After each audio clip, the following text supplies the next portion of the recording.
I've just been having a really good conversation with a good friend of mine, Matt Garrett. So Matt, thanks man if you're watching this. And Matt has been putting out some really good content lately that I would recommend anyone at the moment. And it's about shifting into your power, right? Foregoing the need to heal with emotion work and shadow work. And the nature of my channel lately has been about specifically social anxiety, overcoming social anxiety.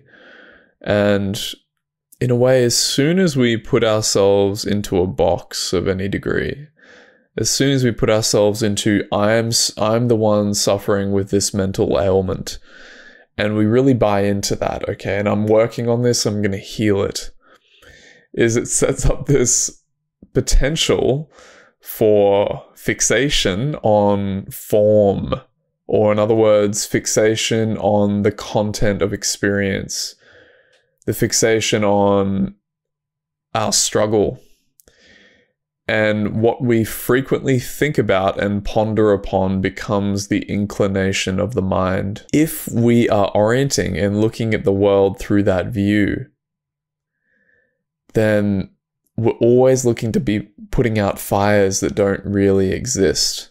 So this is where the balance of emptiness comes into this. And notice I said balance because this isn't to negate that work, that trauma work at all. And I think people can skew too far in one end of the spectrum or the other, emptiness or form. But it has become quite apparent to me lately that just through sheer nature of this process and just by being in stillness and resting in stillness, that there really is a certain buy-in on my end into shadow work and emotion work, at least recently. And I've been on the emptiness fixation end as well. And there's this beautiful revealing quality of sincerity of this process, where sincerity and alignment to truth just reveals everything. So, and I've been noticing that, you know, even with social anxiety, well, there's nothing wrong with working on these mental fixations, but as long as it's underpinned with the appreciation of awareness, I think, or emptiness through a spiritual practice, or in other words, letting go of the need to heal. I'm going to share this. I had the thought that maybe this is too personal and weird to reveal, but as an example, and because this is something visceral that comes up for me, right? So, and it's embarrassing. This is embarrassing, but I'm going to tell you it anyway. I remember when I was growing up, I was going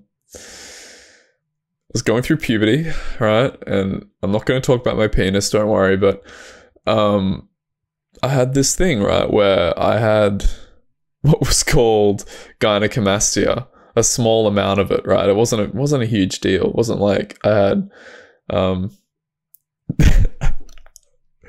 say bitch tits, but but it's right. So gynecomastia is essentially where we have gynecomastia is essentially where we have breast tissue form under our nipples. God, why am I telling this? But right, so I had this thing arise when I was young, and I remember it was really embarrassing, right? Because, you know, when you're going through puberty and you have like swimming events and stuff, and like other guys aren't encountering these things, like all this like, you know, typical high school body insecurity stuff that happens. Maybe not for everyone, but for most people, I would imagine. And I fixated on that, right? But then later down the line, I remember it came up again when I was into bodybuilding. But for whatever reason, at some point when I was fixated on that, it made me really insecure. But then eventually I just sort of got over it. I just stopped fixating on it. I just didn't pay attention to it anymore. And I don't know how that happened, but it just did. There was just a natural softening of the mind around putting so much mental energy into fixing the problem of gynecomastia that I couldn't fix because unless I got surgery, but I wasn't going to do that because I knew intuitively that that wouldn't fix the fundamental problem, which was a mental one. And I got over it. I don't give a shit that I have a little bit of gynecomastia anymore. Like, I would if I can show you. Like, see, I don't care. I have it. Like, it's not even bad. I'm gonna show you my nipple. I just did a nipple reveal. There you go. Like, I don't give a shit. So it's the same thing in this crude example of emptiness and form. If I continued to fixate on my gynecomastia for the rest of my life, then that in and of itself is what is contributing to it being a problem. Oh, I've noticed my instinct knows when to shift focus when it's fixating too much.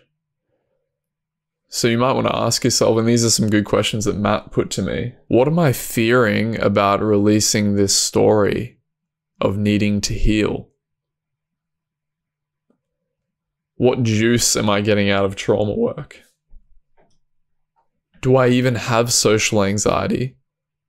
Or do I enforce this idea by trying to heal it?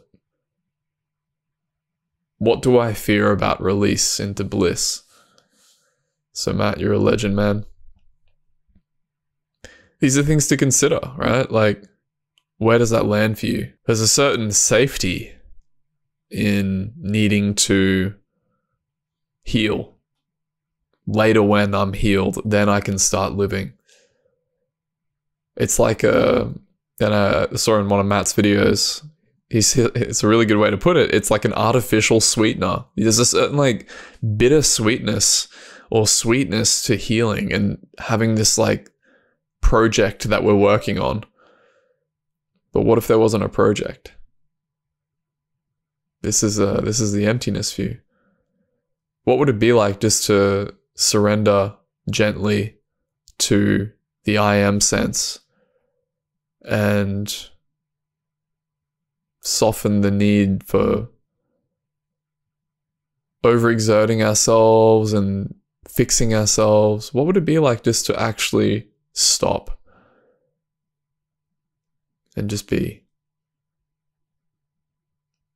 And then maybe things somatically might bubble up. Painful emotions might bubble up. Okay, let me just be with that. Okay, that's gone. I don't need to buy into it anymore. You see what I mean?